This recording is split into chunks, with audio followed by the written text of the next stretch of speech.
buat kita malah justru nama kita yang kebetulan orang sudah tahu di masa lalu malah jadi bumerang buat band ini.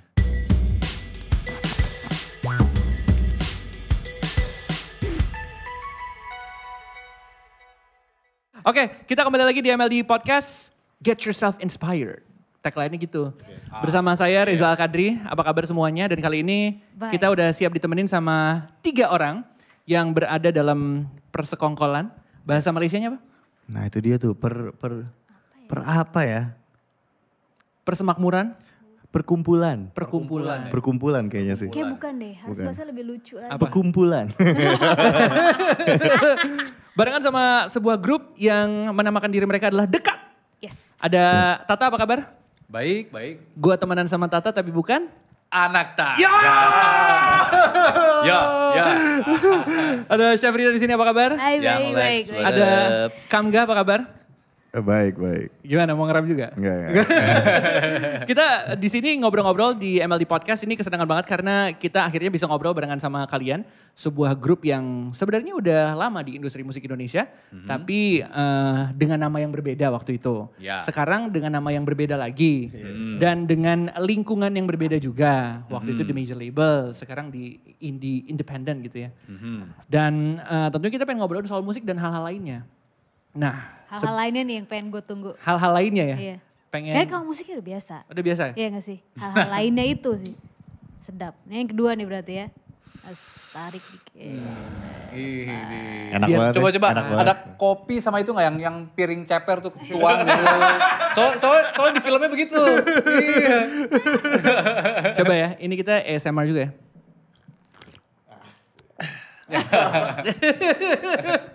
Tapi tentunya kita pengen ngomongin soal Dekat.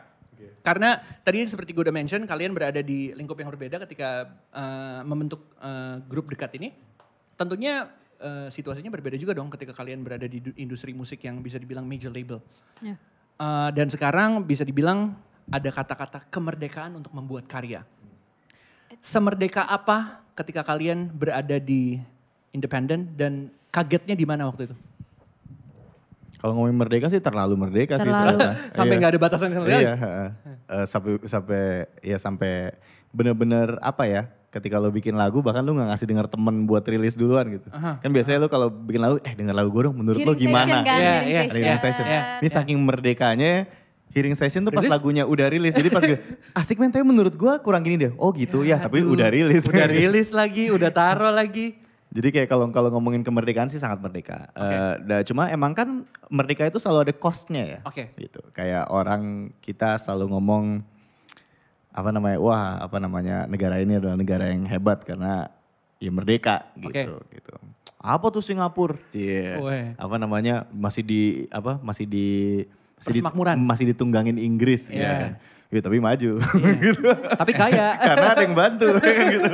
Penyokong dananya banyak. Iya, jadi emang merdeka tuh ya kayak pedang bermata dua sih gitu. Di satu sisi kita bikin lagunya enak banget, di sisi lain kita jualan lagunya juga susah banget gitu. Jadi ya pilihan lah. Tapi masa sesusah itu sih? Maksudnya kan kalian udah punya nama besar sebelumnya.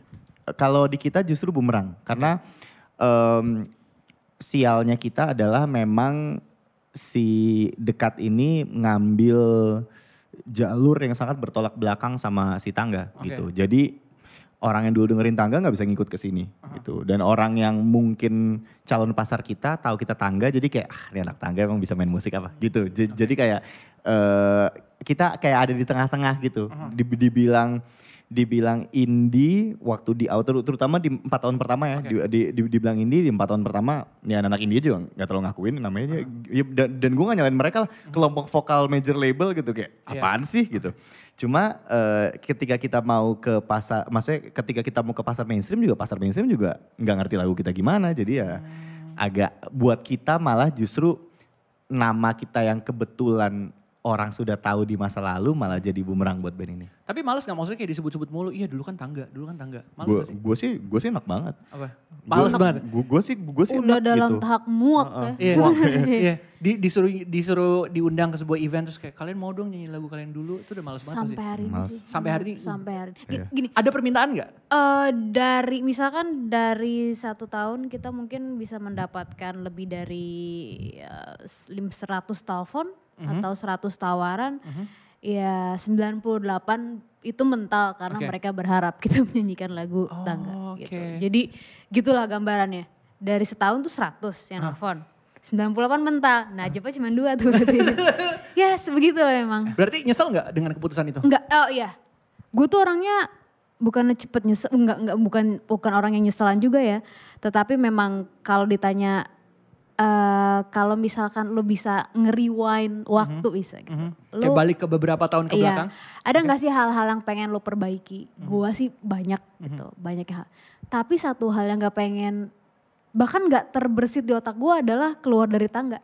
Maksudnya itu bukan suatu penyesalan gue, itu adalah hal keputusan terbaik yang gue ambil selama umur gue 31 tahun. Dan tidak pernah terbersit bahwa, ih kok gue nyesalnya, itu gak pernah. Yang lain gimana? Nyesel gak? Gue tuh orangnya sangat indecisive. Artinya apa tuh? Jadi gue Bagak air daun talas. Bagak air daun talas. Gini, setiap gue mengambil satu keputusan, gue selalu bertanya-tanya ini keputusan yang benar gak ya? Gitu. Selalu apapun gitu. Kayak misalkan tadi gue ditawarin beli kopi susu gitu. Gue tahu gue tuh sukanya kopi hitam. Gue sama kopi susu biasa aja. Cuma tadi pas ditanya kayak, tapi kopi susu lucu juga ya. Terus kopi susunya datang, gue kayak kenapa gak kopi hitam ya gitu. Gue tuh dan itu kayak constantly every day gitu hidup gue kayak gitu. Overthinking gitu dong berarti? Gak tahu mungkin ya, mungkin. Cuma keluar dari tangga tuh gak pernah itu. Kayak gue kayak, oh ya ini emang hal yang benar. Dan gue gak ada yang kayak look back kayak, aduh harusnya gue gak, gue mungkin kayak ada yang mungkin, oh harusnya gue 2 tahun lebih cepat kali ya gitu. Untuk ini, jangan 2014, 2012. Cuma ya di sisi lain mungkin emang secara mental juga baru siapnya di 2014, jadi ya gak bisa diseselin juga gitu. Tata gimana Tak? Gue sangat tidak menyesali, gue merasa ini keputusan yang tepat gitu. Bulat ya, jadi semua bertiga ya? Ya. Cuma itu, gue berharapnya aduh andai ngebentuk dekat masih umur 25-26. Itu tuh. Itu aja sih. Energinya tuh energi dibanting-banting, ditolak, di segala macam tuh masih banyak gitu loh. Karena belum kena sama real life juga ya, maksudnya jadi kayak emang fokus di karir gitu. Tapi ketika lo kayak mau mulai sesuatu di umur 28, 29 gitu, lo udah kena hidup, terus lo harus menghadapi bahwa karir yang lo pilih, ekspektasinya tidak berjalan sebagaimana sedemikian rupa yang lo harapkan. Jadi kayak capeknya double. Lebih berasa capeknya. Iya. Tapi yang lo kagetin banget berarti apa? Soalnya kan kalau kita berkaca soal major label, everything is organized. Lo tinggal ngelakuin A, B, C, lo rilis apa segala macam promo, tinggal jalan aja. Ibaratnya lo ya an artist gitu kan. Ya lo tinggal ngelakuin yang harus kalian lakukan sebagai seorang artis di major label. Ketika kalian independent, kagetnya di aduh kita ngelakuin ini sendiri semua lagi. Salah satu hal yang kita kaget banget adalah kita underestimate kemampuan label sebesar apa. Itu hal yang kita akuin sekarang ya gitu. Kayak dulu tuh kita mikirnya kayak oh iya kalau kita nggak ada label ya paling nggak masuk radio. Udah pokoknya gitu aja paling nggak main TV. Terus kita di zaman itu kan lagi sengak-sengaknya karena baru keluar kan. Jadi kayak ya gue juga gak mau main radio, gue juga gak mau main TV lagi. Egonya lagi tinggi-tingginya. Egonya lagi tinggi-tingginya. Tapi emang ternyata ya banyak banget hal yang emang ada di silver platter waktu kita di tangga. Dan itu hal yang kayak kita kayak ya agak take it for granted lah gitu. Kayak anjir ya maksudnya kayak ini lagu bisa hit semua ya setiap kita rilisan. Ini ada tangan yang besar banget yang maksa orang buat denger lagu ini berulang-ulang gitu. Karena emang maksudnya kayak terlepas dari mungkin lagunya tangga catchy dan bagus ya gitu. Tapi banyak juga lagu yang bagus banget juga di luar sana yang mungkin gak dapat kesempatan yang sama karena kesempatannya diambil buat band ini gitu. Dan band ini bisa dapat kesempatan itu karena sebuah tenaga yang kuat di belakangnya. Dan yang gilanya lagi, Tangga tuh bukan band utamanya Sony Music di zaman itu. Jadi kayak lu gak bisa ngebayangin kekuatannya sebesar apa kekuatan di belakang Elo waktu itu. Karena waktu berarti itu kita di generasi lo siapa kan. sih bandnya? Band yang gede di Sony pas zaman gue tuh Elo. Gue rilis bareng. Masih bareng sebelum namanya sekarang Marcelo Tahito sebelum masih Elo ya? Tahito. Pergi untuk kembali ya? Iya. Di zaman itu ya? Iya. Oke. Nah sekarang kalau kita lihat nih, ini udah masuk 2019, 2020 gitu ya. Makin banyak nih anak-anak yang berkarya, musisi-musisi yang berkarya. Yang harus disyukuri sama musisi-musisi sekarang. Berkarya di Indonesia apa? Akhirnya beda banget sama zaman dulu ya. Pasarnya Saturated itu bisa jadi good thing, bisa jadi bad thing. Bad thingnya adalah orang gampang slide. Jadi dulu kita bisa punya album 1,5 tahun, habis itu baru mulai bikin album lagi, rilis tahun kedua. Kalau sekarang kayak lu punya album 3 bulan kemudian albumnya basi. Bahkan 3 bulan tuh kalau albumnya bagus ya. Iya. Albumnya nggak jalan yang nggak terlalu baik ya seminggu, abis itu basi. Karena ada gitu. Music on Friday gitu kan. Tiap Jumat selalu ada yang baru. Kayak lo disokong sama yang baru. Setiap Jumat baru, itu kayak bad thing-nya. Good thing-nya semua punya shot. Apakah shotnya setara kekuatannya ya tentu tidak. Tapi semua punya shot gitu. Jadi lebih adil gitu? Lebih adil sih enggak ya. Karena menurut gue yang namanya pasar nggak akan pernah bisa adil sih. Dan kita sebagai pemusik emang udah harus terima kenyataan itu aja. Nggak apa-apa gitu. Tapi at least semua tuh masih ada chance untuk kedengeran. Sementara kalau dulu pas zaman masih dipegang sama label gitu. Maksudnya ketika label masih jadi satu-satunya pilihan. Ya kalau A&R-nya nggak suka ya nggak bakal rilis. Udah pokoknya intinya gitu udah nih lagu cuma bakal ada di bin. Tapi kalau sekarang at least keluar di Spotify nih. Ada jutaan lagu di Spotify. Ya siapa tuh orang salah klik bisa aja denger. At least gitu. Oke, jadi ya tetap aja semua jadi punya shot gitu ya. Dan nggak. Ya untuk sekarang ini apa namanya berkembangnya teknologi internet dan segala macem. Ya itu kayak yang tadi Kamga bilang, maksudnya kita jalannya nggak cuma ini ke label major tidak, terus ada kan selalu ada company yang selalu menamakan dirinya gue label tapi gue bukan major label, gue indie label. Misalnya ke indie label pun wah kita juga ketolak gitu. Lah YouTube itu bisa jadi label loh. YouTube itu adalah label lo, Spotify itu adalah label lo apa segala macem. Itu dengan berkembangnya perinternetan segala macem itu untuk musisi yang baru sekarang terjun sangat mudah gitu. Siapapun bisa gitu. Oke. Cuman itu otomatis dengan siapapun bisa kan akhirnya pemainnya jadi banyak kan, bejibun banget. Tapi ya gitu, umur jadi sebentar-sebentar tuh. Umurnya jadi sebentar karena saking banyaknya yang muncul gitu. Jadi kayak ya udah ikan cupang 100 biji lo cemplungin ke kolam kecil gitu ya baratnya. Lo adu saling ini deh tuh, saling. Siapa yang bertahan aja udah. Jadi tergantung marketing dari musisi atau band itu sendiri ya, how to market yourself gitu ya. Itu akhirnya kita harus akui ya. Oke. Nah, berarti sekarang posisinya Dekat gimana nih? Kalau boleh tahu kalian berarti tergabung barengan sama, kalian bikin label sendiri atau gimana? Oke, jadi Dekat itu 2014 kita ada. Kita sengak-sengak banget kayak kita merasa kita mampu untuk menjalankannya sendiri. Ternyata? Akhirnya kita menjalani lah sendiri itu 2014, 2015, 2016. Dan 2016 kita mulai berembuk kayaknya kita harus mulai ada bantuan tangan suatu agregator saat itu. Oke. Akhirnya kita bergabung di Believe itu 2018. 18. Ya, 2018 kita bergabung di Believe. Dan akhirnya kita juga bergabung dalam satu booking agent punya Satria. SRM. Iya. Terus kita juga sempat ada beberapa kita sempat dibantu sama pernah punya manajer di awal banget 2014-2015 namun tidak berjalan sedemikian baik. Hubungannya tidak baik lah gitu. Jadi akhirnya kayak mau ketemu manajer tuh susah gitu? Bukan susah, lebih kayak tersama lagi gak ya gitu.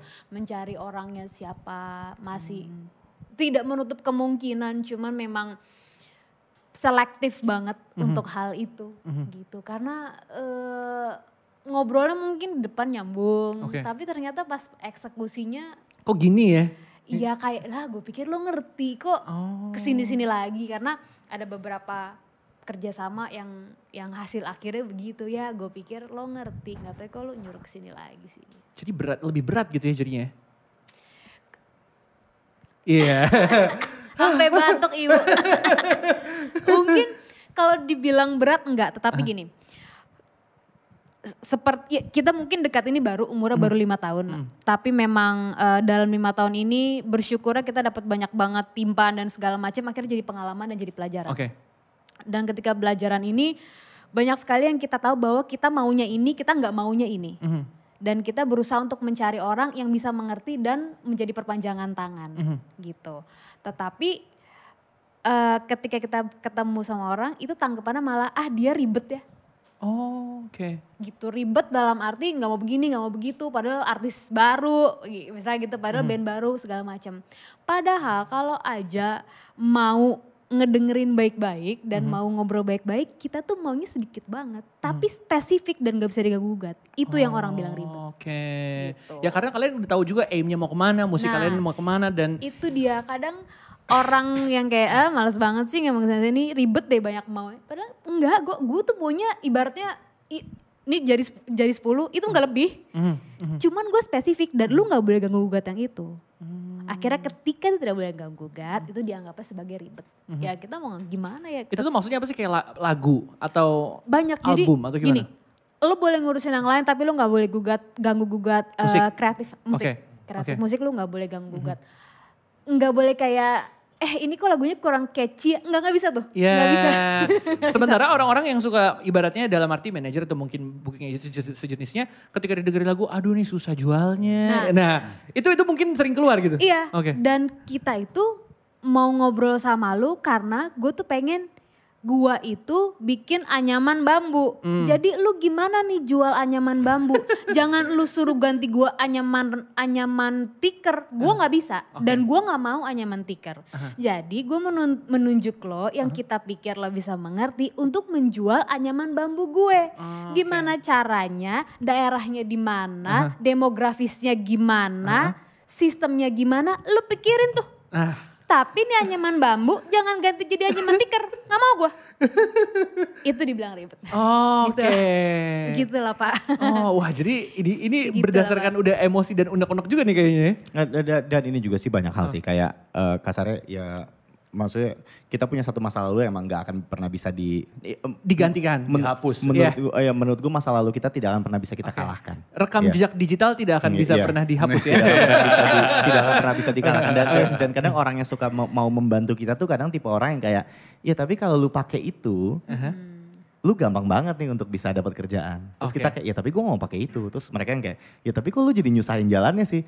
Ya emang ya itu alasan gue bikin band ini gitu kayak alasan kita bikin ini karena kita mau start over, kita mau dipandang seperti orang baru dan menurut gue kayak gue punya hak untuk itu dong gitu. Gue dan kadang itu susah dimengerti. Makanya ketika kita gabung sama SRM dan kita gabung sama Believe gitu, ya emang karena alasannya tepat aja. Maksudnya kayak alasannya adalah ketika kita jalan sama Believe adalah satu company yang nemuin kita gara-gara lagu 20. 20. Mas Kamil waktu itu. Iya, dia nemuin kita di lagu 20 yang diputar di radio dan dia bahkan nggak tahu kita siapa. Sampai akhirnya dia cari tahu, dia lihat mukanya, oh ini dulunya Tangga ya gitu.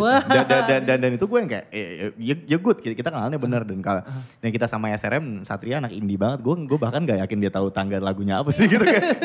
jadi emang kayak oke, gue sama mereka berdua gue kayak start over nih. Jadi kayak ya udah ayo jalan yuk. Oke, jadi lo lebih ngerasa kayak dianggap kayak band baru gitu ya? Iya. Dan lebih seneng kayak gitu ya? Seneng Karena banget ibaratnya start from scratch lo bisa ibaratnya gambar sesuai dengan kemauan kalian gitu ya? Iya, gue tuh ngerasa gini kayak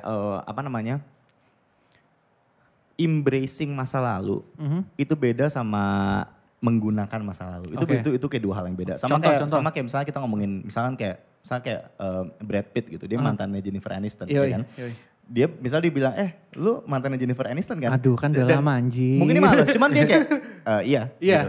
Itu embracing masa lalu. Tapi abis itu kayak, kok putus sih dulu? Iya. Ya hak gua, hidup gua gitu. Ya kan?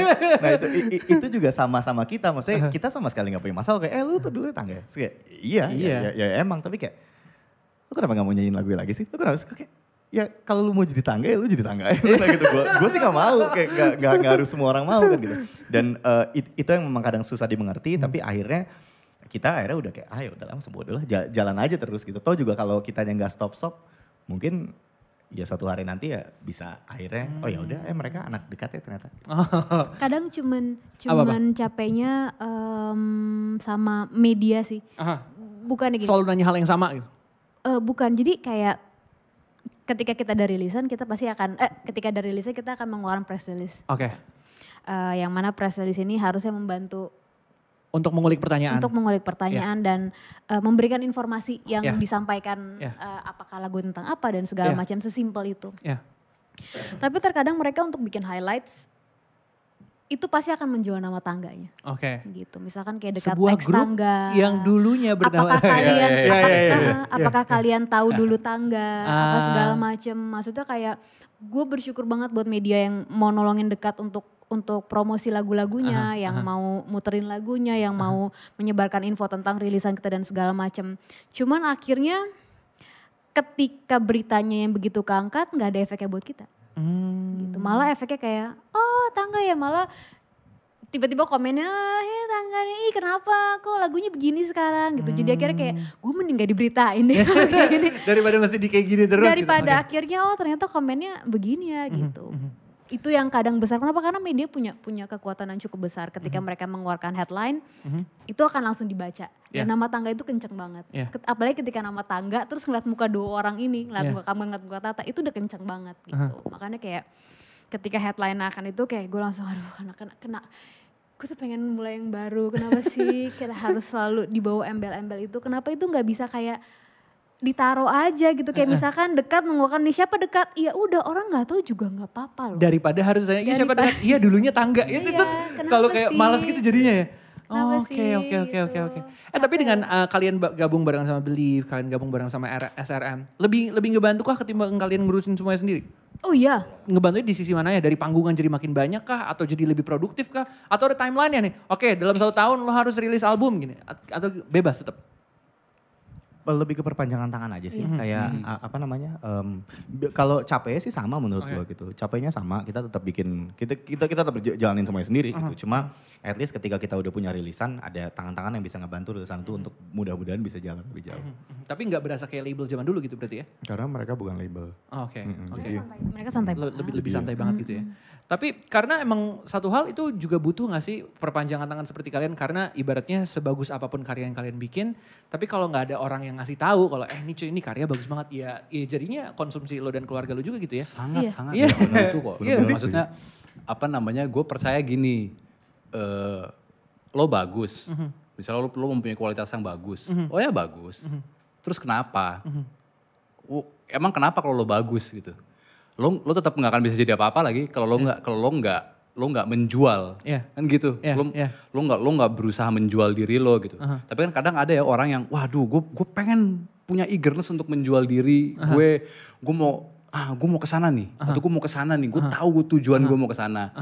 Tapi kemampuan gue untuk menjual diri gue kurang. Nah itu disitulah, di poin itulah lo butuh bantuan kan. Siapapun itu bantuannya ya, entah ke booking agent, entah ke label, ke manajer, atau ke siapapun. Atau ke jin, tuyul. Nah, bisa.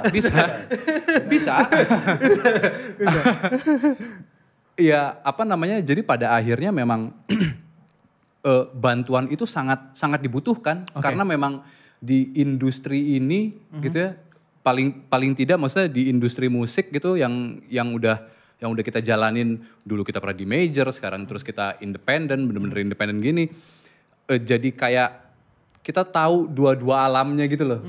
Oke, dulu tuh begini, gue tuh yang gue jalan itu ini. Sekarang begitu udah lepas dari ini, gue sendiri yang gue jalan itu ini. Jadi akhirnya kayak bantuan tuh emang harus gitu. Dan gini, dan di saat kita meminta bantuan gitu ya, bukan lantas itu, wah lo berarti nggak mampu lo sendiri. Enggak, itu buat gue nggak ada hubungannya, bukan. Tapi di saat orang memilih untuk misalnya gue minta bantuan ke sini, that's why gue sign sama ini, buat gue itu cerdas sih. Kalau menurut gue ya, gitu. Kenapa lo sign sama ini? Karena mereka di bidang sini, mereka arahnya ke sini. Ini tujuan gue. That's why gue kesini. Gitu. Dan ternyata maksudnya ya setelah ngobrol cocok apa segala macem, dua belah pihak puas apa segala macem, terus misalnya entah pakai kontrak atau tidak gue tidak tahu gitu ya. Terus gabung ke situ, buat gue itu langkah cerdas sih dan harus dilakukan gitu. Ya mungkin kita berharap bisa gini ya, kayak wah semoga nih ya kita tanpa dibantuin siapa-siapa kita rilis, kita promo yang kenceng di Instagram, sosial media apa segala macam, terus tiba-tiba dalam waktu 2-3 bulan kemudian boom, hits banget, terus manggung, semua datang ke kita, ada brand datang ke kita, itu harapan lah semua orang. Tapi kan kenyataannya tidak seperti itu gitu. Yang gede-gede di luar itu yang lo lihat, oh gue pengen dia bisa segede dia, gue pengen dia bisa segede dia. Lo yakin dia bekerja sendiri? Iya. Nah itu sih gitu kayak kata siapa dia kerja sendiri? Dia punya ini loh, dia punya ini loh gitu. Kenapa dia punya ini? Buat gue, menurut gue karena dia pinter aja dia milih itu gitu. Dia bener milih itu dan lihat hasilnya sekarang begitu kan gitu. Okay. Mungkin bisa sendiri tapi mungkin gak setahun, gak 2 tahun, mungkin 10 tahun, 15 tahun itu bisa gitu. Dan gue percaya setiap kolamnya pasti ada yang megang. Kayak misalkan mainstream ada yang megang, India ada yang megang. Jadi ketika lo pertama harus tahu lo mau main di mana dan kedua lo cari tuh siapa yang megang, lo salaman deh. Lo cium tangannya. Karena emang harus begitu sekarang. Respect the OG. Iya. Dan gak sekarang sih, kayaknya emang udah dari dulu. Ya dari kapanpun begitu rasanya. Maksudnya kita kan sekarang baru belajar gitu. Ini gue lebih ngomongin dekat sih. Dekat ini baru belajar baru ngerti dan semuanya. Jadi akhirnya kita menjalani itulah sekarang gitu. Tapi sekarang nih kalau kita lihat kita gak usah ngomongin soal Indonesia dulu lah ya. Kita ngomongin di Jakarta, kota kita di mana kita cari makan, kita berkarya gitu ya. Ini kolamnya gede banget. Dan tadi lo udah bilang gitu kan, ikan di dalam di kolam tuh gede dan banyak-banyak. Ada pemain di kolam independen, ada pemain di kolam di Major Labor. Terus kalau misalnya kita nanya nih, kalau dekat dengan ada di kolam yaitu Jakarta seperti ini, suka dukanya gimana nih? Gue gak ngerasa dekat punya kolam sih. Maksudnya yet ya gitu. Gue ngerasa dekat belum punya kolam. Okay. Yang dekat lakukan adalah berusaha bermain di kolam-kolam orang lain. Nah gitu. Itu, di Jakarta ini kan maksudnya besar sekali dan ibaratnya saingannya atau mungkin sesama musisi itu banyak dan mereka semua saling berkarya gitu ya. Dan lo lihat kesini anak-anak generasi di bawah kalian udah pada bikin karya, mereka bikin musik. Dia musisi juga, dia produser juga, dia bisa promote dirinya sendiri dengan baik gitu ya. Lo ngelihat ini gimana nih? Ini kalau ngomongin anak muda ya gitu. Bukan berarti lo tua, dewasa. Gue ngerti, cuma kayak kalau ngomongin soal pace kerja anak muda, gue sih ngakuin gue gak bisa ngejar. Gitu, karena memang ada sebuah tenaga yang datang ketika umur lu kepala 2 gitu. Yang udah agak susah dipunya ketika umur lu kepala 3 gitu. Cuma kalau di kasusnya dekat sih dijadiin bahan pembelajaran gitu. Gimana caranya biar kita at least bisa nemuin pace kerja kita sendiri supaya kita gak ketinggalan. Banyak hal yang kita pelajarin banget gitu. Kayak kita pelajarin buat produksi sendiri untuk nge-cut budget ya gitu. Supaya kita bisa punya rilisan yang bisa dikategorikan termasuk cepat lah. Gitu. Lebih ngerasa tersaingi atau lebih ngerasa termotivasi? Gue nggak ngerasa gini. Ini sejujurnya ya gitu. Gue nggak ngerasa saingan sih. Gue nggak ngerasa sesama pemusiknya tuh saingan. Mungkin nggak semuanya temen, tapi emang ternyata ketika dimasukin ke kolamnya memang semangatnya bukan semangat saingan, semangatnya malah semangat sharing gitu. Kayak gue ada ini nih, lu coba aja kesini, gue ada ini lu coba kesini, kayak lu cocok sama ini deh, kayak gini deh. Malah kayak kebetulan gue gak tahu apakah kita yang beruntung ketemu sama teman-teman musisi yang seperti itu atau memang cara kerjanya seperti itu. Tapi so far yang kita rasain adalah ya mungkin kayak jumlah manggungnya bersaing gitu, tapi bukan kitanya yang bersaing. Malah kebanyakan mungkin fansnya yang bersaing gitu. Bagusan ini gitu, tapi kayak padahal. Lu gak keren kalau gak dengerin dia. Padahal si netizen maha benar ya. Padahal si anak bandnya temenan gitu. Jadi ya yang kita rasakan segitu. Tapi jadi bisa dibilang sebenarnya gak susah-susah amat gitu ya untuk struggling di Jakarta dengan kolam yang susah. Ini yang kita omongin gak ada hubungan sama susah atau gampang. Susah itu di mana kalau gitu? Karena gitu lo gak punya kolam sendiri. Jadi lo harus masuk ke kolam-kolam orang dan masuk ke kolam-kolam orang itu berarti satu pertama lo harus dapat permisinya dari orang-orang tersebut.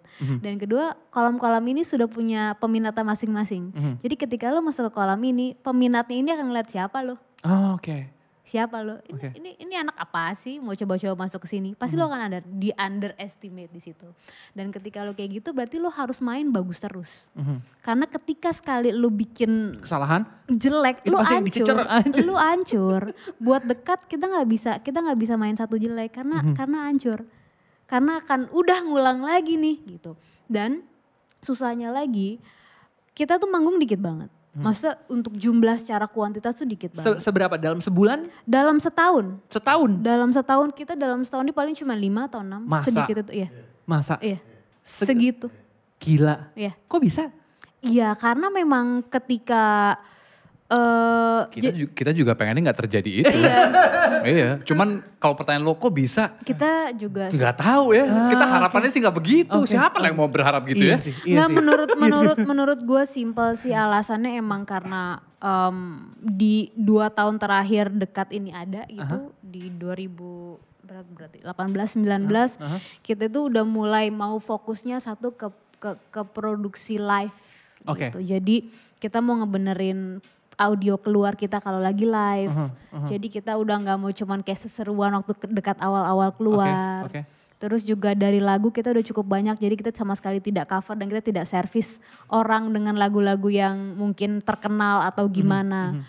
Iya otomatis untuk main kayak gitu, iya pilihannya cuma 2, antara lu band indie yang udah terkenal bisa mendatangkan massa, atau lu band belum terkenal tapi bisa membawakan lagu-lagu yang orang bisa nyanyikan bareng-bareng. Dan dekat tidak dua-duanya.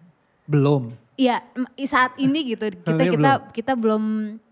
Yang satu sih nggak mungkin karena kita tidak mau menservis dengan lagu yang orang tahu. Gitu. Kita pengen lagu kita kedengeran orang. Gitu. Tapi akhirnya ya orang-orang akan memilih dengan band-band yang sudah terkenal aja gitu. Dan sekarang apalagi dengan adanya tema nostalgia, orang akan lagi, balik lagi dong tangga, buat lagu tangga dan segala macam. Kan banyak nih reunian sekarang. Satu hal yang gue for sure sampai gue mati, gue gak mau reunian. Karena emang gini, gue sama tangganya sama sekali banyak cerita manis dan buruk di tangga gitu. Pasti banyak cerita-cerita lucunya juga dan segala macam. Tapi memang gue pikir gue keluar dari tangga tuh karena memang gue tidak bisa lagi dengan etos kerjanya dan lain-lain. Dan gue pikir memang sudah selesai masalah ini gitu. Tapi ternyata gue masih sakit hati karena baru beberapa lama ini gue tuh awalnya gak sakit hati loh. Maksudnya kayak kenapa gue sakit hati? Udah lewat aja udah gitu. Orang gue cuma pengen keluar udah gitu. Ternyata kayak 4 bulan atau 6 bulan baru-baru ini gue baru tahu gitu ya. Ternyata manajer gue itu ngomongin gue jelek banget. Manajer lo ketika lo di Tangga. Oke. Gini, satu hal yang mau gue klarifikasi, Tangga dan Sony tidak ada masalah sama sekali. Kita sangat-sangat baik hubungannya, kita keluar sangat baik. Sampai sekarang kita sangat baik sama Sony. Gitu. Kita keluar purely karena kita ada masalah dengan manajemen. Yang kita anggap memang karena seperti tidak bisa menaungi lagi. Udah. Ceritanya ini gue gak pernah buka di mana-mana ya, tapi karena di sini bebas ngomong semua jadi gue buka aja. Lo boleh ngomong anjing lo gitu. Tidak perlu kata-kata kasar menurut gue untuk ngomong ini gitu. Tapi emang lo bisa ngelihat dari gue sangat ekspresif bahwa ini gue udah mulai neken banget ngomongnya itu karena emang gue ternyata sebenci itu. Setelah gue mengetahui berita ini 6 bulan lalu. Jadi kejadiannya adalah abis salah satu festival besar tahun yang ada David Guetta, itu tahun berapa ya? DWP? Iya, David Guetta. Tahun lalu ya? Tahun lalu ya? 2 tahun lalu? 2 tahun lalu. 2 tahun lalu gue tuh ngobrol sama si Kamga sampai pagi. Dari dini hari sampai malam sampai jam 8. Pokoknya kita ngobrolin tentang karir karena saat itu kita masih di Tangga. Sampai akhirnya di malam itu gue... 5 tahun lalu dong berarti gue masih di Tangga. Iya. Iya, benar berarti 5 tahun lalu. 6 tahun lalu, iya. Ketika masih di Tangga, gue ngomong sama dia pada malam itu akhirnya gue ngomong gini, kalau misalkan gue keluar dari Tangga, lu jangan maki gue ya. Gitu. Kenapa? Karena dia ini orangnya sama gue tuh kalau suka nggak apa-apa dia tuh langsung maki-maki gitu loh, si Kamga nih orangnya gitu. Akhirnya gue cuma ngomong, gue nih mau keluar dari Tangga dan kalau gue keluar dari Tangga, lu jangan maki gue ya, karena emang ini keputusan bulat gue. Tiba-tiba entah kenapa di malam dia ngomong, gue juga mau keluar. Terus gue kaget saat itu ketika dia ngomong kayak gitu, gue kaget banget karena kayak gue nggak tahu kalau dia mau keluar karena ya dia di sini fine aja, dia disayang, dia menjadi orang kepercayaan, dia mendapatkan namanya dan segala macam. Jadi nggak alasan dia buat keluar. Cie Kamga. Udah, akhirnya setelah itu dia mau keluar. Ternyata dia ngomong ke Tata, ngomongnya juga bukan ngajak mau keluar tapi bilang lebih ke statement. Gue sama Chef mau keluar. Nggak tahu hasil obrolan Tata sama Kamga, gue inget banget tuh kereta kita mau ke Cirebon, mau manggung. Ya, kereta mau ke Cirebon. Gue gak tahu obrolan dia berdua apa, ternyata si Kamga bilang ke gue bahwa Tata juga mau ikut cabut. Iya udah gitu. Terus ada satu perempuan lagi, kita juga ngobrolnya nggak mengajak gitu. Tapi dia ngomong, gue juga mau ikut keluar dong gitu. Kok lu tega banget sih ninggalin gue? Terus kayak, gue gak ninggalin lu, kalau mau ikut cabut ya cabut aja. Tapi bukan berarti gue mau ngajak-ngajak atau gimana. Udah segitu, akhirnya kita meeting. Meeting itu Kamga yang buka dan meetingnya sangat cepat sekali karena Kamga langsung ngomong bahwa kita mau keluar gitu. Manajer kita ini ternyata tinggi banget dan dia sama sekali, oh ya udah kalau misalkan mau keluar, nih gue kasih nama tangga ke kalian. Nih pokoknya nih gue kasih semuanya, pokoknya tangga nih milik lo. Ya udah pokoknya kalau misalkan kalian butuh bantuan apapun, gue dengan senang hati membantu. Dan meeting selesai di situ. Oke. Ternyata meeting tidak selesai di situ karena abis di luar itu asisten manajer dia ya cukup kena maki gitu. Lu ngapain nih anak-anak, sampai akhirnya nih anak-anak mau cabut dari tangga. Dia tidak bisa menerima bahwa kita tuh cabut gara-gara dia. Gitu. Dia emang harus melimpahkan sesuatu ke orang lain to feel good gitu. Padahal kita sama asisten manajer dia fine-fine aja, kita baik-baik aja sampai sekarang gitu. Sudah akhirnya sejak saat itu kita tidak pernah bekerja sama lagi, tentu saja tidak. Tetapi memang ketemu di dalam beberapa acara kayak nikahan gitu, banyak yang nikah kita ketemu dan ya fake smile aja. Halo ya. No, dia bahkan gak gitu. Dia hanya senyum selebar joker, that's it. Udah. Pakai ketawa? Enggak, segitu doang. Udah. Saat itu karena gue ngerasa gue tidak punya masalah apapun di luar kerjaan. Dan ketika kerjaan gue sudah keluar berarti kan masalah sudah selesai. Sudah selesai ya? Ya kan? Clear nih harusnya. Clear. Jadi gue pikir ya sudahlah, tapi mungkin ya dia ngerasa kayak kok kita sudah dibesarkan terus kita cabut gitu aja. Mungkin sakit hatinya ada. Dan gue tuh sangat takut dan gue tidak mau menjadi kacang yang lupakan kulitnya. Makanya gue selalu bersyukur dan gue selalu berterima kasih kepada dia karena mungkin karena dia ngajak gue dulu di tangga. Itu hal yang gue pegang sampai 6 bulan yang lalu. 6 bulan terlalu yang terjadi adalah? Gue sampai itu. Akhirnya udah selesai fine-fine aja.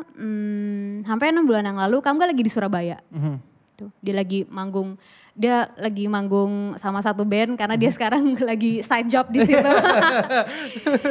Dan dia ketemu sama satu orang gitu, yang mana dulu kita ternyata setelah tangga keluar dia masuk manajemen yang sama lah sama kita dan dia sudah keluar juga. Pokoknya gue gak tahu apa yang dia obrolin berdua nih sama si anak itu, gue gak perlu bawa namanya lah ya. Sama anak itu, tiba-tiba anak itu nanya ke si Kamga, Kam, si Cefrina itu kayak apa sih? Terus kayak, emang kenapa? Iya, soalnya tuh si manajer ini ngomong ke semua orang, itu kalau tangga tuh hancur gara-gara gua. Gara-gara gua yang ngajak cabut si Kamga, ngajak cabut semuanya dari situ. Dan gue benci banget sampai hari ini. Serius, gue benci banget. Gue enek banget gitu. Kayaknya gue bisa deh kalau ketemu dia di tempat umum. Semoga gak dikawinan ya. Karena kalau dikawinan itu bukan acara gue dan gue gak mau ngancurin acara itu hanya demi emosi gue gitu. Terus dia fake smile ke gue samper sih. Kayak gue kayak pertama, lu tuh emang selalu mencari kambing hitam ya atas semuanya gitu. Lu bahkan gak bisa terima ya kalau misalkan si Kamga anak kesayangan lu, si Tata orang yang dekat sama lu itu mau cabut gara-gara lu. Bukan gara-gara dihasut gua. Enggak. Dan terus kedua, lu tuh nganggep si Tata sama si Kamga tuh goblok banget ya. Sampai mereka tuh bisa dihasut gua. Siapa gua? Maksudnya gua tuh siapa gitu loh. Gua tuh bukan siapa-siapa, gua cuma teman seband mereka. Yang bahkan juga dulu mereka gak mandang-mandang gua banget. Kamga sama Tata gak mandang-mandang gua banget. Dan masa sedangkal itu gua bisa menghasut si Tata sama si Kamga untuk cabut dan ngancurin tangga. Gue bisa bilang kayak udah tangga bubarin aja. Menurut lo itu gua. Emang karena dari awal gua orang yang sering bukan berantem sama dia tapi sering tidak setuju sama dia. Dan gue orang yang sangat mengutarakan ketidaksetujuan gue gitu. Emang beda sama Tata sama Kamga yang emang nurut aja. Gue tuh dari awal gak bisa, mungkin dari awal kebencian itu sudah dia tanamkan gitu. Dia udah menanamkan itu. Dan akhirnya ketika ini semua berakhir, yang paling gampang emang nyalahin gue yang paling lemah. Gitu ceritanya. Gila. Lega nih ya, udah Jadi- keluar ya. Jadi lo Lega ya. kebayang kan kalau pertanyaan, mungkin gak sih kalian reunian? Sudah dijawab dengan sangat lugas. Tidak akan pernah mungkin. Gila. Jawabannya nggak langsung, enggak. Tapi itu tuh. Itu. Oke, sudah dengar langsung ya. Dan makanya gue tuh sebenarnya sayang banget karena akhirnya gue nih sama nama tangga ini gue nggak kenapa-napa karena sekali lagi banyak kisah manis dan kisah buruk juga di sini. Cuman akhirnya sekarang setelah kejadian ini gue jadi enek lagi ketika ada orang yang tiba-tiba mention lagu kesempatan kedua lah tangga sini. Gue tuh kayak anjing gak selesai jadi itu lagi gitu. Padahal sekali lagi gue sama tangganya sendiri sama sekali gak apa-apa. Gue sayang sama Tata, gue sayang sama Kamga. Tapi gara-gara ada kejadian ini jadi kayak ya gitu deh. Emosinya lagi tinggi-tingginya banget. Iya, maksudnya iya gue yakin kalau nanti udah stabil gue akan bisa berkurang. Tapi ini masih baru 6 bulan ya. Tapi jadi motivasi juga gak sih? Maksudnya oke kalau gitu gue akan bikin lagu, gue bikin karya, gue bikin album lebih bagus. Supaya orang-orang gak usah mikirin tangga lagi. I don't give a fuck. Enggak, kalau gini. Ini bakal kedengeran sangat, maksudnya gue gak apa-apa kalau ada orang yang tidak mengerti sama hal yang mau gue omongin ya. Cuman gue yakin banget dua teman gue mengamini apa yang gue omongin gitu. Buat kita bertiga pernah ada di tangga tuh merupakan keputusan, lu tahu kan dalam hidup lu suka ngambil keputusan yang salah. Iya. Itu keputusan yang salah. Iya. Dan emang ketika gue ngomong gini orang tuh biasanya gak bisa ngerti kayak gila ya lu gak bersyukur ya. Terus gue kayak iya sih mungkin. Pasti sombong banget loh. Itu pasti nanti abis ini kalau misalkan Lu tuh, ini iya. masuk ke YouTube ini ada komen-komen nih di bawah nih. Dari netizen maha benar akan ada komen-komen di bawah Kayak ini. apa lu tuh besar gara-gara ini segala macam bla bla bla. Terus gue yang kayak ya tapi gue gak mau gede sama ini. Gue pikir nih band gak bakal jadi kayak begini gitu. Jadi kayak apa namanya hal itu tuh kita rasain gitu. Jadi kayak kita malah gak ngerti sama band-band yang pernah berantem sama anggota bandnya satu sama lain tiba-tiba datang reuni. Kita tuh nggak Orang kompak banget. iya gitu, kita nggak ngerti gitu karena kayak kita sih nggak pernah berantem, tapi kita nggak akan pernah mau reuni sih gitu. Karena emang itu masa lalu yang kita berusaha tutup gitu. Terus apalagi kalau misalkan lu tadi nanya gitu kayak, iya lu jadi semangat gak buat membuktikan kalau misalkan band lu yang sekarang lebih bagus daripada yang dulu. Gue tahu yang ini lebih bagus, jadi gue nggak perlu buktiin apa-apa gitu. Dan menurut gue ketika lu mau buka mata ya itu hal yang jelas banget gitu. Jadi kan lo kan tahu kan ketika lo mau berusaha buat hidup sosial gitu ya, lo berusaha buat hidup sosial kan lo harus agak rendah hati ya gitu.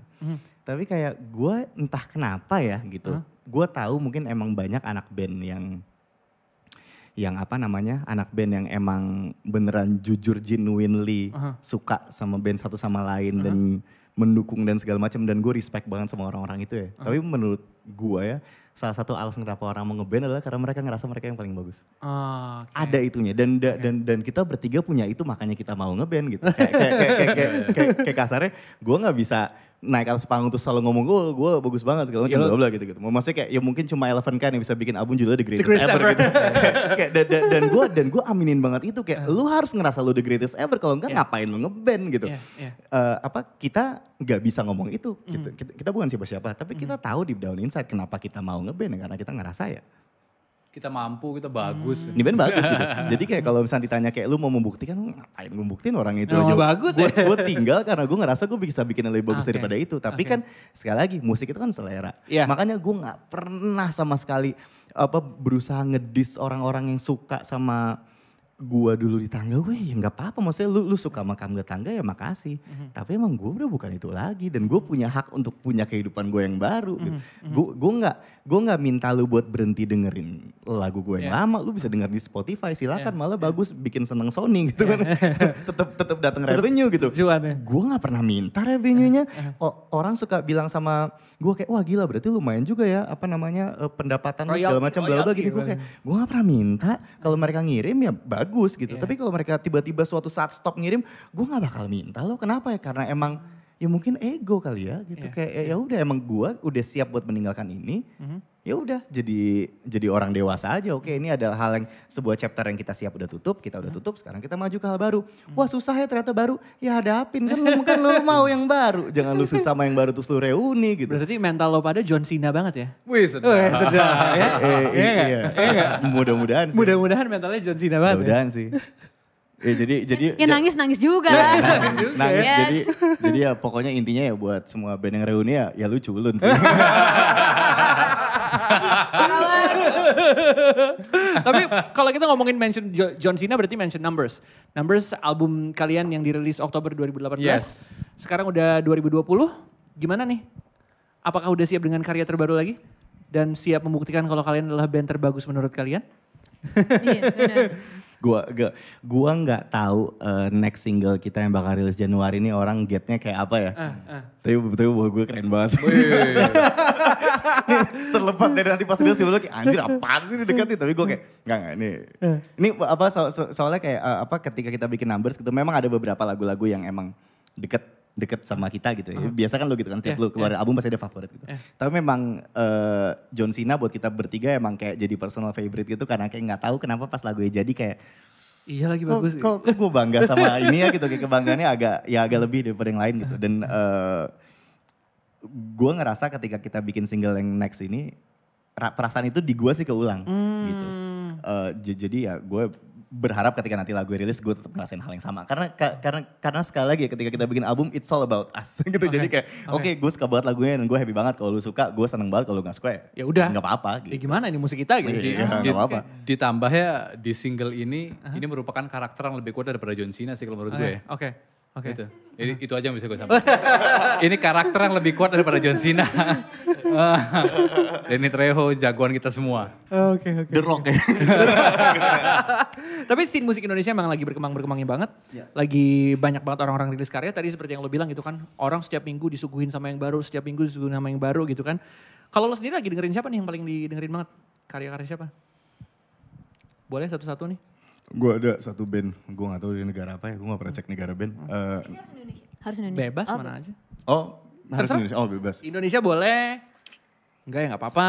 Album favorit gue Indonesia tahun ini ada Greatest Ever. Oh, Eleven Kind. Dan itu awal tahun ya, jadi kayak emang agak hard to beat aja. Belum ada yang ini menurut lo ya? Iya, yang gue denger ya, mungkin ada yang gue kelewat denger, cuma yang gue denger sih so far the Greatest Ever. Kalau di luar gue suka banget sama Sylvan Esso, itu kayak mungkin 2 bulan 3 bulan terakhir tuh kayak cuma itu yang gue lagi dengerin gitu. Nah ini lagi mikir nih. Susah banget. Lu dulu. Kalau gue pribadi, mereka bukan band baru ya, gitu. Cuma gue taunya baru gitu. Band dari Inggris kalau nggak salah, ya Inggris. Idols. Oke. Idols itu gue lagi dengerin mereka, gue suka banget lah sama konsepnya gitu. Ini buat gue justru malah mereka tuh ngebawa bukan secara musiknya ya, tapi ngebawa spiritnya tuh spirit malah yang dari gue ngerasanya dari jadul gitu justru gitu. Nggak ada yang kayak gini, at least berapa tahun terakhir terus mereka bikin kayak gini, gue begitu pertama kali denger impress banget. Gue awal bisa ngecek mereka tuh gara-gara judul lagunya, kok lucu amat judul lagunya. Terus gue cek, anjrit nih keren banget nih lagu nih. Terus gue cek lagu yang lain bagus banget gitu. Itu yang baru gue tahu. Sisanya gue malah entah kenapa Ke belakang mulu? gue malah dengerin banyak yang dulu-dulu gitu. Yang udah pernah gue tahu dari kapan tahu gitu. Indonesia ada? Nah itu dia, Indonesia pun gue entah kenapa gue malah lagi ngulang-ulang terus albumnya Sheila on Seven yang Pejantan Tangguh. Album itu buat gue, wah itu gila sih. Album itu gila banget gitu. Maksudnya gue baru menyadari lagi kayak, anjir ini album ahead of its time banget ya. Ini album rilis 2004 atau 2005 gitu. Tapi pas sekarang masih enak. Nggak tahu ya terlalu cepet rilis tahun segitu. Mungkin kalau rilisnya tahun 2019, 2018 mungkin tuh album harus menurut gue sih begitu. Oke. Chef, silakan Chef. Kalau Indonesia gue lagi sering dengerin Malik ya. Karena ada Kamganya. Iya. Karena dia di situ. Gua hafal lagu Malik, lu bayangin, dan gua tahu Malik dia besar banget. Cuma memang jenis musiknya bukan yang familiar di kuping gua. Dan gua hafal sekarang, lu bayangin David betapa seringnya gua dengerin. Gini, gue bukan tipe pendengar album, gue tipe pendengar single. Jadi kalau ditanya terakhir kali gue ngedenger siapa, itu pasti kayak rujak macem-macem gitu. Tapi entah kenapa gue tidak ini religius ya, tapi tiba-tiba kayak di playlist gue tuh kayak ada beberapa lagu rohani yang Hillsong gitu. bukan, dia kayak gak tau deh pokoknya. Opik. Abis ini tayang pakai hijab deh. Atau Kanye West yang baru gitu kan. Iya bener. Religi tuh. Jesus King. Kenapa? Karena memang ternyata gue lagi pengen kayak ngerapiin nyanyi gue kali ya gitu. Jadi kan di sana kayak gospelnya nyanyinya ya lu tau lah gospel nyanyinya kayak nggak ada yang jelek gitu. Jadi kayak gue kadang meratapi nih gue ke gereja ngapain sih ini ke gereja gue gak nyanyinya kayak dia ya. Kalau gue bener ke gereja mungkin gue nyanyinya kayak dia atau mungkin gue ke gereja yang salah. Karena kalau gue ke gereja yang bener mungkin nyanyinya kayak orang-orang itu. Jangan-jangan gereja Marilyn Manson nih. Jadi kayak gue meratapi aja ini gue ke gereja salah nih ternyata ya. Tapi dengan ngelihat situasi musisi Indonesia yang balik lagi yang terus kreatif dengan halnya mereka masing-masing, kalian juga akan tetap melakukan hal yang sama dengan Tangga dan Dekat beberapa tahun ke belakang dengan ngerilis album atau mungkin ngelakuin cara yang beda? Single aja. Lagi mau nyobain single sih, sekarang masih belum dijalanin sih, jadi ya nggak tahu juga. Cuma lagi mau berusaha produksi lagu lumayan banyak terus kita keluarinnya dipikirin. Karena biasanya kita tuh bukan tipe yang mikir gitu loh. Kayak kita kayak lagu beres hari Jumat, rilis hari Senin gitu. Jadi kayak emang pengen rilis apa beres nih, rilis yuk gitu. Pengen cepat dibuang. Tapi kayak sekarang mungkin lebih banyak pemikiran karena ya banyak yang ngasih tahu juga lah gitu dan yang ngasih tahu orang-orang sukses jadi kita ikutin aja. Nah, ini juga ngomongin lo udah mention seputar sukses nih men. Berarti perspektif kalian sendiri soal sukses itu apa? As a musician berarti ya? Buat Dekat. Iya. Buat Dekat kayak manggung sebulan 8. 8, targetnya 8? Iya, manggung sebulan 8 tuh sukses banget tuh Dekat. Gila sih itu, gue maksudnya kayak gue gak tahu apa yang harus kita lakukan ya gitu. Maksudnya kayak dengan musik kayak begini gitu. Itu bisa kejadian kayak udah sih habis sih kayak anak-anak ini udah gak mau apa-apa. Itu aja, sebulan 8? Itu gak aja. yang dapat penghargaan, gak yang streamsnya nomor 1 di Indonesia, enggak? Gak ada, itu aja. Kayak itu tuh satu hal tentang kita ya gitu. Yang kita mau tuh spesifik tapi kita gak ambisius. gitu. Tapi spesifik lu. Kita tuh spesifik, kita tahu banget apa yang kita mau tapi kayak gak perlu jadi nomor 1 buat orang. Gitu. Kita cuma perlu memproyeksikan apa yang menurut kita perlu aja. Oh cukup nih segini. Keinginan gue agak beda tapi. Apa? Lo apa? Manggung 9-10. Kalau Chef berapa? 11-12 kalau gitu. Gue selalu happy dengan semua yang stabil gitu. Okay. Karena mungkin hidup gue terlalu gak stabil jadi gue capek. Bahkan kayak 8 itu titik kedua aman. Gue pengen seminggu 1 aja dulu. Oh, oke. Gitu. Karena buat gue seminggu 1 tuh udah stabil gitu. Okay. Ada minggu pertama, minggu kedua, minggu ketiga, minggu keempat. Tiba-tiba nanti seminggu 2 ya itu udah lebih bersyukur lagi. Tapi dengan kestabilan hidup gue membuat gue less anxiety. Oke. Mudah-mudahan apa lagi? Ya, karena gini, kalau menurut kita ya, itu semua tuh kayak ibaratnya kayak chain reaction. Oke. Ibaratnya gini, kita nggak tahu yang mana yang duluan. Tapi telur apa ayam udah nggak jelas nih yang mana yang duluan. Iya kan? Tapi ibaratnya gini, kayak tadi misalnya kamu nggak bilang manggung sebulan 8. Itu otomatis lo populer. Iyalah, ya kan? Karena sebulan 8 otomatis lo ada demand. Di saat lo populer, lo artinya punya fan base. Di saat lo punya fan base, orang pasti akan mengundang lo. Maka manggung lo bisa sebulan 8 atau mungkin bisa bertambah lebih. Di saat manggung lo segitu, otomatis streams lo pasti banyak. Iya betul. Gue nggak tahu yang mana duluan, stream sebanyak dulu apa manggung dulu. Duluan ya. Itu. Dan itu di saat ini kita ngomongin musik ya, musisi mendapatkan itu, percaya sama gue. Gini, gue tidak bisa mewakili semua musisi yang ada di dunia, cuman Gak bisa. Iya. Cuma entah kenapa gue punya feeling, gue yakin mereka setuju sama omongan gue sih gitu. Mereka pasti puas, yes kita sukses nih gitu. Yuk kita misalnya mereka udah mendapatkan itu semua, baru deh yuk bikin konser tapi penghasilan konsernya kita sumbangin semua. Itu udah sukses yang ibaratnya kayak kesuksesan yang next step lagi tuh. Mereka udah punya ibaratnya lebih bayangan lebih lagi untuk misalnya bisa berperan lebih gede lagi misalnya ke masyarakat atau kemana gitu. Tapi sukses awal dulu deh, itu tuh menurut gue ya gitu. Iya. Dan itu adalah yang kalian kejar? Dan mudah-mudahan itu yang akan kalian terima. Step 1 sih itu dulu. Amin. Amin. Oke, kalau gitu terima kasih banyak atas ngobrol-ngobrolnya. Kita senang banget akhirnya Maaf ya, kira ada sejam ini ya. banyak cerita yang bisa kita dapat di sini. Karena kalau nggak kayak gini mungkin kalian nggak akan ngeluarin unek-unek juga gitu ya.